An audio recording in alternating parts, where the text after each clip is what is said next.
Okay guys, what we're going to learn now is we're going to learn pa'lante y pa' atrás. Okay, this is a symbol. What you want to do is you want to go forward and back. Our first step is starting with our left foot. Jeanette and I are going to demonstrate this at this time.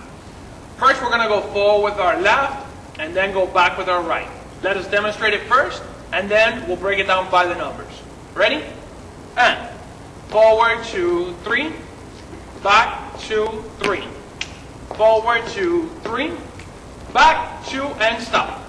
Now what we're going to do is we're going to break it down by the numbers. Okay? First thing we're going to do is we're going to go forward with our left, pick up our right foot, and then come back down with the right, and together.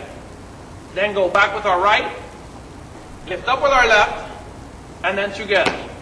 That's 3 counts on each one of those.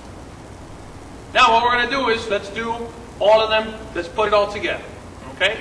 Go at my beat. Ready? And 1, 2, 3, 5, 6, 7. Left, 2, 3. Right, 2, 3. Left, 2, 3. 5, 6, 7. And what happens is when you dance salsa, you dance it in 4 counts. 3 of those counts are basically step with your foot, and then the 4th count is felt like a heartbeat. So let's try it one more time, forward and back. Ready? And forward, 2, 3. Back, 2, 3. Forward, 2, 3. Back, 2, 3. Forward, 2, 3. Back, 2, and stop.